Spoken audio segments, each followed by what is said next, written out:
Good evening, aspirants. Welcome to the Hindu News Analysis by Shankar IAS Academy. These are the list of articles chosen for today's analysis. It has been given along with the page numbers of Chennai, Bengaluru, Delhi, Trivandrum and Hyderabad editions. The link for the handwritten notes in the PDF format and the timestamping for the displayed articles is given in the description box below. And for the benefit of smartphone users, the timestamping is also provided in the comment section. Before moving on to the discussion for today, there is one small announcement for the viewers. Due to the Janta curfew that was announced by the Prime Minister of India, tomorrow there will be no Hindu News Analysis video. We request all the viewers to stay safe, to stay at home and also wash your hands regularly.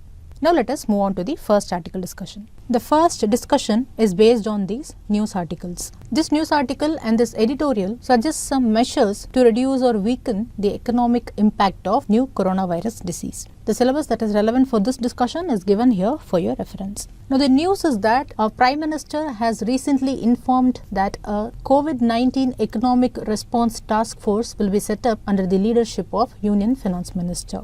This task force is expected to devise a suitable approach to effectively tackle the economic challenge after assessing the economic impact of the pandemic. This task force will also ensure effective implementation of all the steps to reduce the economic difficulties. So this is the response from Indian government's side on the economic calamity of new coronavirus disease. In this scenario, the author of the editorial has asked the government to do few more initiatives or actions in addition to this task force. The author has also highlighted some best practices that is followed in other countries. Now let us see what are the suggestions given by the author. The first suggestion is to consider giving cash transfers of a fixed amount to the vulnerable sections of the population. Now the vulnerable sections which the author is referring to here is the persons such as cab drivers, small workers and persons who were working as domestic helps, then disabled or differently abled individuals, transgenders and other vulnerable communities. So author notes that the beneficiaries of such cash transfers can be identified using the Jan Dhan bank accounts and also by using ration cards under the public distribution system. But as we know, some of the vulnerable sections of the populations may not have access to the Jan Dhan accounts or may not even have ration cards. So serious efforts have to be taken to identify these extremely vulnerable sections of our population. Author has suggested this measure based on the announcement made by the Hong Kong administration. Hong Kong has announced 10,000 Hong Kong dollars as a supportive measure to every adult permanent resident of Hong Kong. And if you see, this particular amount in Indian money amounts close to rupees 1 lakh per resident. So that is why author is also suggesting that Government of India should also announce cash transfers for vulnerable population in a similar way. So this is the first suggestion. Then the second suggestion is that the government should announce loan guarantee to service industries and some manufacturing industries that were affected because of this pandemic. We can find service industries such as airlines, hotels and restaurants and even tourism sector. All these are severely affected by this pandemic. So by loan guarantee, what the author is referring to is the process where if an industry could not pay interest or principal back to the financial companies, then in such case, for a specified period, the debt obligation of that industry should be taken by the government. So it will act as a timely relief for the industries which are suffering. At the same time, it will also save the balance sheets of banks from risks. Because if loan is not paid or the loan interest is not paid, then banks will also suffer. Then the third suggestion given by the author is that he has asked the government to pass an order by which there will be an equated monthly installment holiday or mortgage holiday for a prescribed period. We know that mortgage refers to the payment of interest and principal for the loan of a borrower.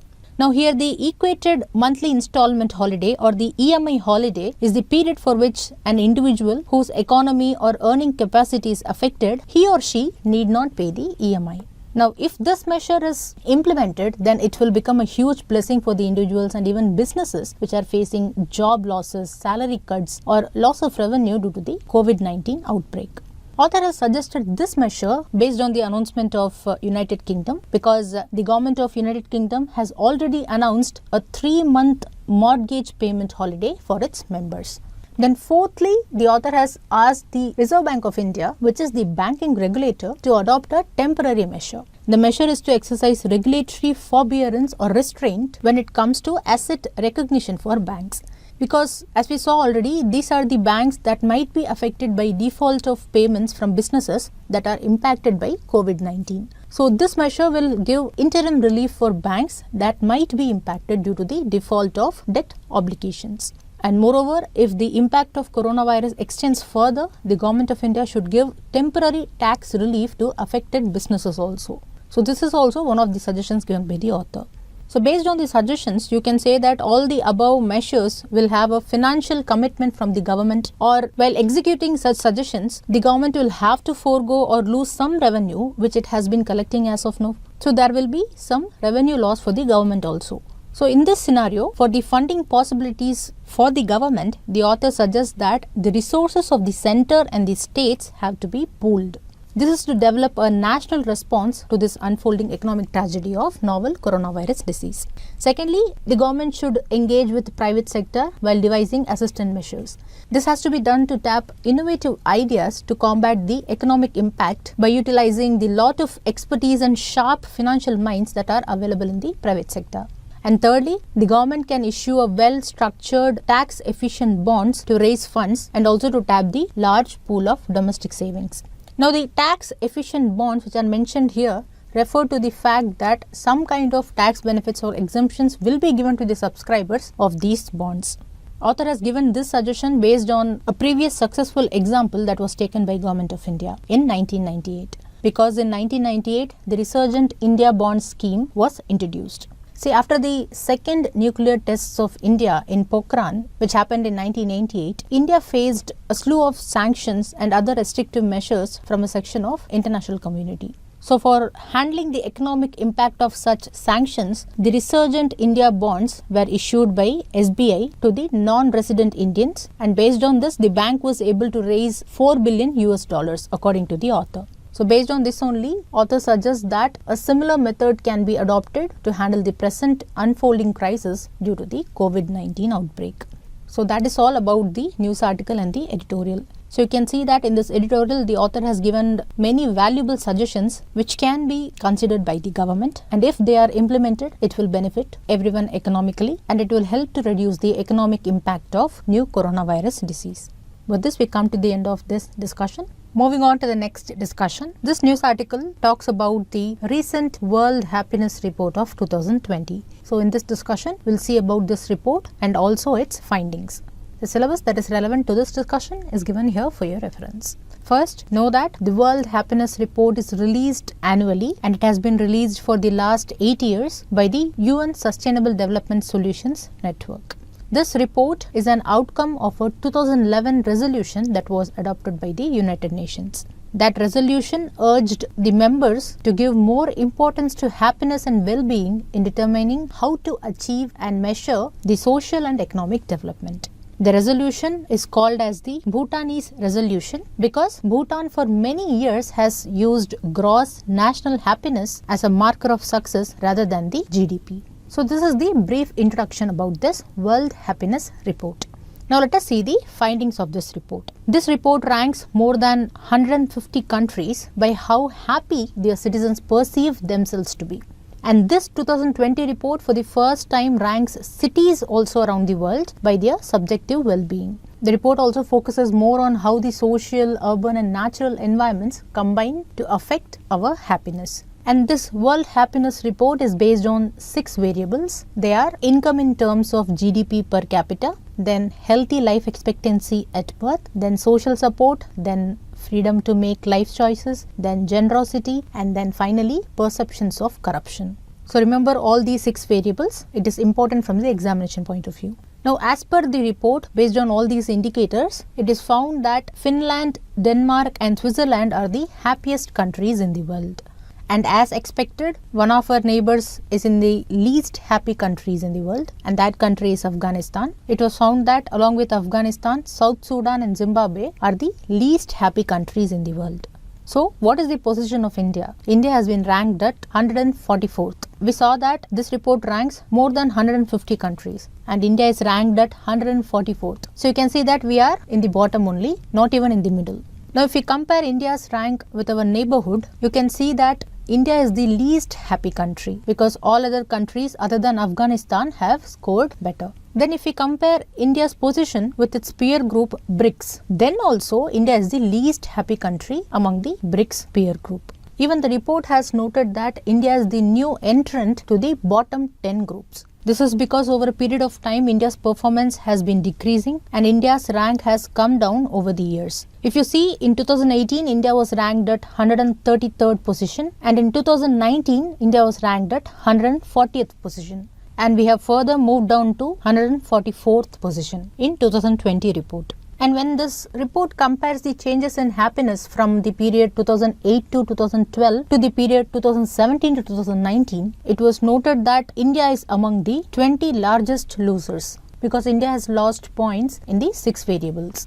In the beginning, we saw that for the first time, this report also ranks cities across the world, and it has ranked 186 cities. And the Helsinki city of Finland is ranked at the first. And Kabul, which is the capital of Afghanistan, is ranked at the bottom. And coming to India, our capital Delhi has been ranked at 180th position. And here also we have been ranked at the bottom only. Based on the current life evaluation, the cities have been ranked. That is, how positively the inhabitants of the cities currently evaluate their lives on an average has been taken into consideration for the ranking. And New Delhi is among the bottom 10. According to this report, the cities in the bottom 10 and their countries are experiencing low economic development levels. And these cities are located in countries with high political instability, a strained security situation, and also recurring periodic outbreaks of armed conflict.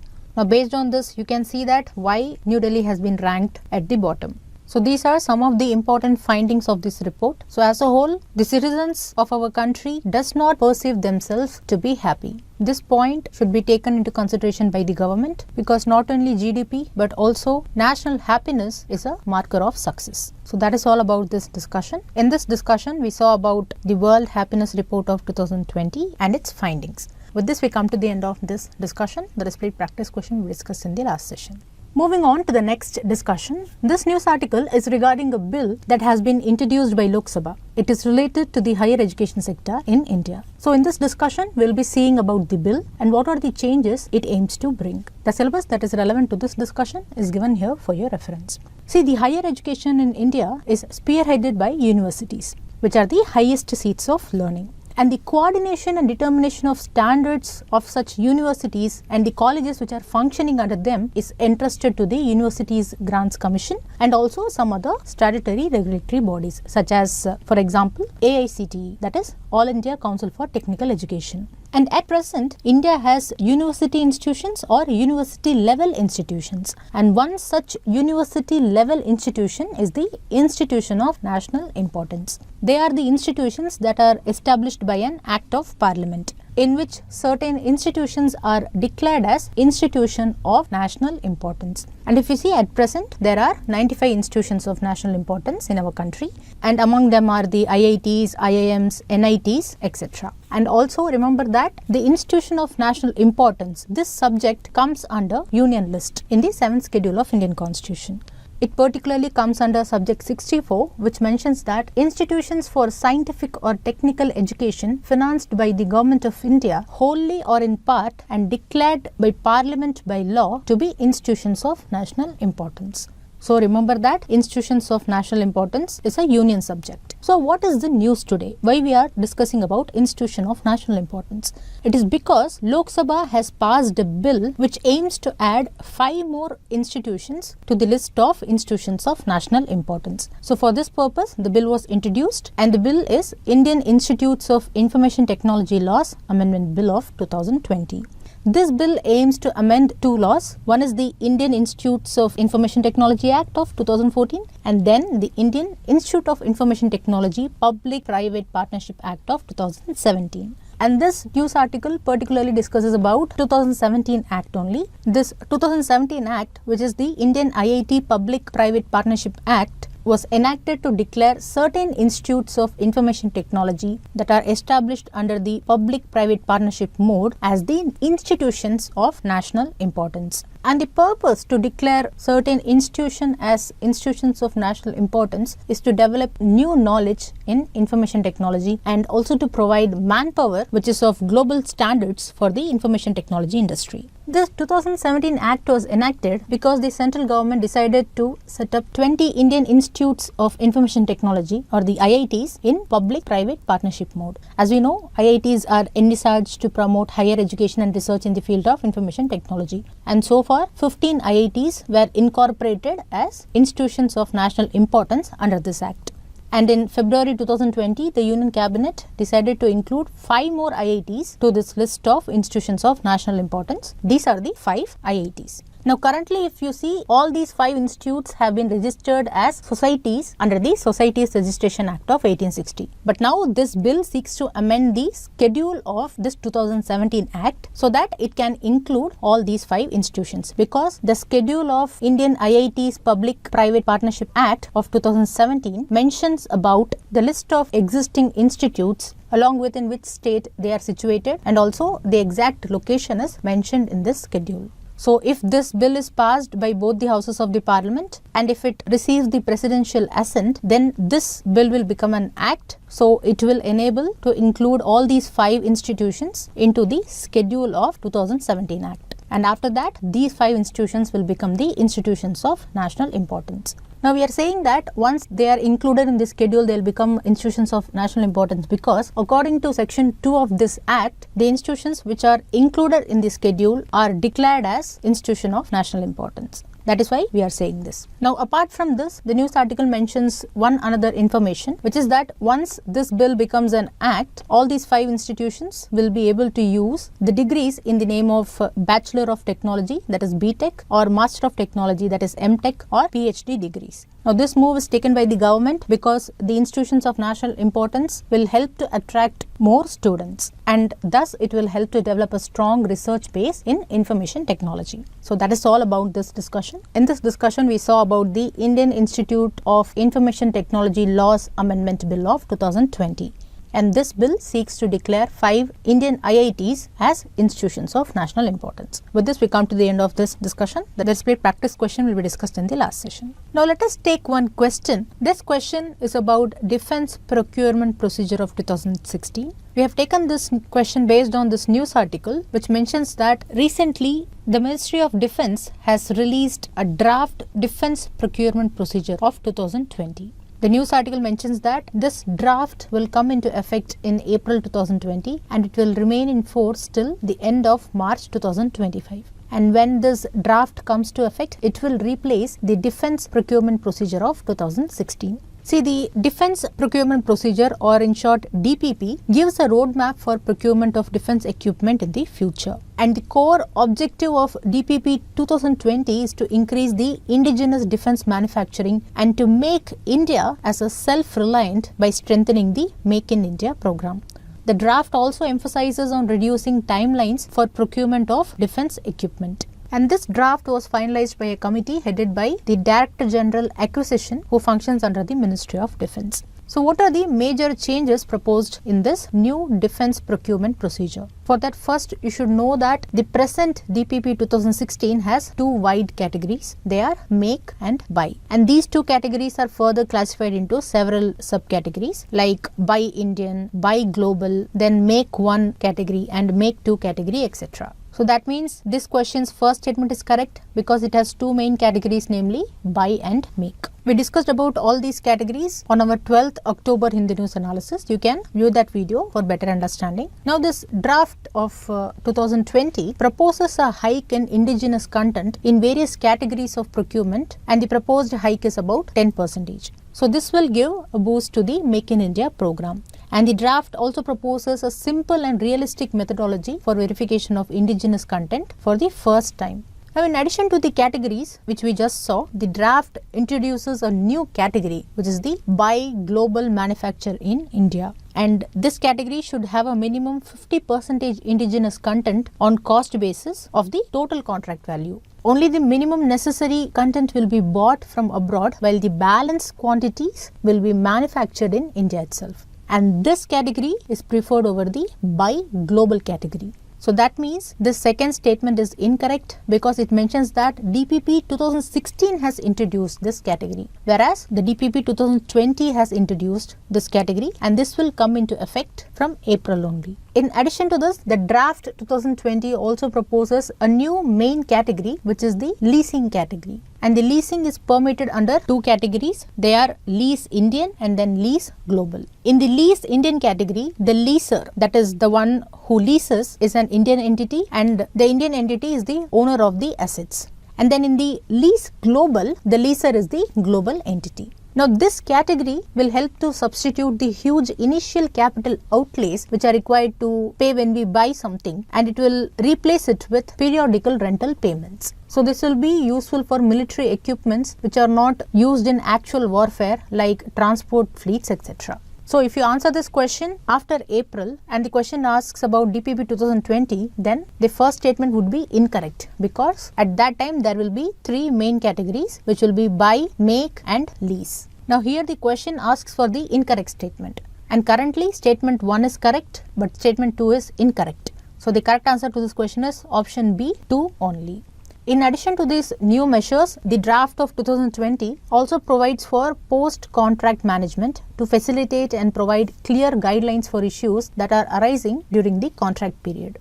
We know that the defense contracts last for a longer period and many issues arise during this contract period. To mitigate this, the post-contract management is provided by this draft. In addition to this, the draft has also widened the scope and options for product support by including concepts like performance-based logistics, life cycle support contract and comprehensive maintenance contract.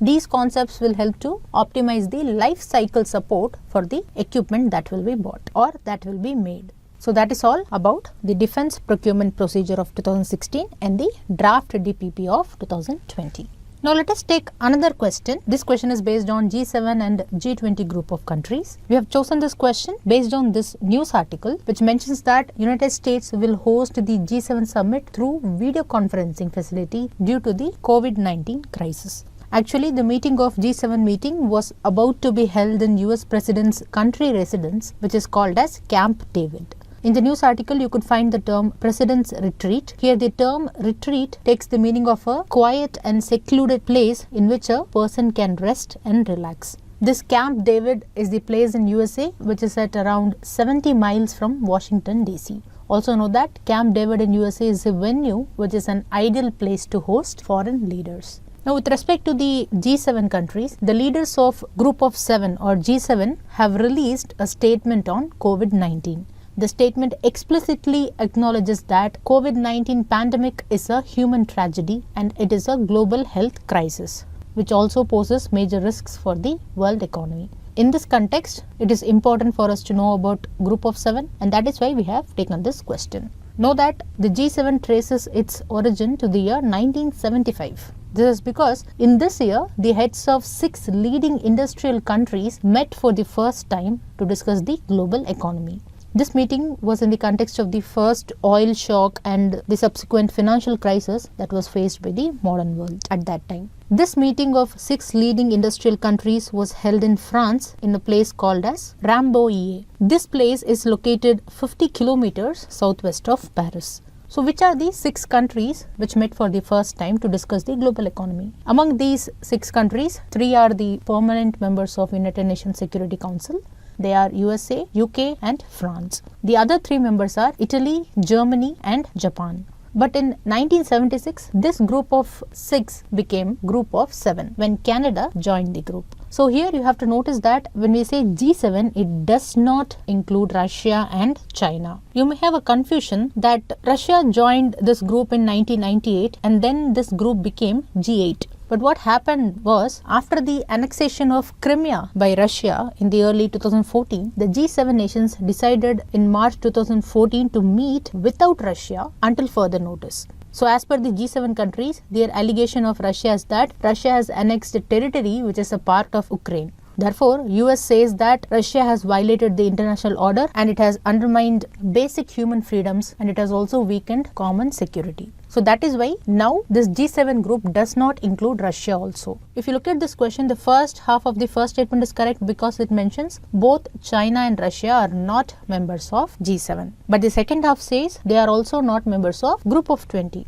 It is incorrect because China and Russia are members of Group of 20. Even India is a member of Group of 20. So as a whole, this statement is incorrect. Now the second statement is all the 7 members in Group of 7 are members of G20. This statement is correct. All the members of G7 are members of G20. Now to remember the members of G20, you can remember like G7 plus 12 countries plus European Union is the Group of 20. Here the question asks for the correct statement. So the correct answer to this question is option B, 2 only. Now let us discuss the questions that were displayed during the news article discussion sessions. This question is with respect to UN Sustainable Development Solutions Network. The question asks which of these statements are correct. First statement, it mobilizes global scientific and technological expertise to promote practical solutions for sustainable development. This statement is correct. It also does this for the implementation of Sustainable Development Goals and the Paris Climate Agreement. This SDSN was set up in 2012 under the auspices of UN Secretary General. And this agency works closely with United Nations agencies, various multilateral financing institutions, the private sector and civil society. Now we are discussing about this agency because it only releases the World Happiness Report, which we discussed today. So that means the first half of the second statement is correct. The second half says it also releases SDG India Index. Now this is incorrect because this UN SDSN releases SDG Index through the Sustainable Development Report, but particularly for India, which is the SDG India Index, it is released by Niti Aayog, not by this UN body. Here the question asks for the correct statement. So the correct answer is option A, 1 only. Now this question is based on institutions of national importance. First statement is the institutions of national importance are established by Ministry of Human Resource Development through a notification. Now this statement is wrong because these institutions are established through an act of parliament. Whereas if you see the institutions of eminence, which is a stated granted under the institutions of eminence scheme, such institutions are granted the institution of eminence status by the Ministry of Human Resource Development based on the recommendations of University Grants Commission. So there only MHRD is involved. So this statement is incorrect. The second statement is the institutions of national importance is kept as a subject in the Union List of Indian Constitution. This statement is correct. Under subject 64, it has been kept under the Union List, which mentions that institutions for scientific or technical education financed by the Government of India, either wholly or in part, and which are declared by Parliament by law to be the institutions of national importance. Here the question asks for the correct statement. Here statement 2 is the correct statement. So the correct answer to this question is option B, 2 only. Now let us take one mains question. The COVID-19 pandemic is a human tragedy and a global health risk, which also poses major risks for the world economy. Which businesses have become vulnerable as a result of the pandemic and suggest measures to reduce the economic impact of COVID-19 in Indian economy? Now the initial lines which are given here are the lines reflected from the G7 leaders statement on COVID-19. Now the question asks which businesses have become vulnerable. You can mention about the airline operators, then tourism sector, then non-essential items based retail shops, then malls, then businesses that require large scale physical human participation, then even the banking sector which are exposed to loans, then real estate sector and construction sector, etc., etc. They all have become vulnerable to this COVID-19 pandemic. Now for the measures to reduce the impact on Indian economy, you can suggest that the government can do cash transfers to vulnerable individuals in the society and also to the individuals whose businesses or livelihoods were impacted by this pandemic. Then you can suggest that the government can give loan guarantee for industries. Then government can announce an equated monthly installment holiday or the mortgage holiday. That is the EMI holiday or mortgage holiday can be given for a prescribed period. Then the government can also give temporary tax relief to the affected businesses and individuals.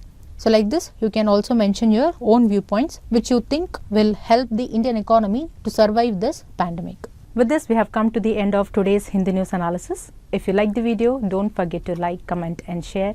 and do subscribe to Shankar IAS Academy YouTube channel for more updates related to civil service examination preparation.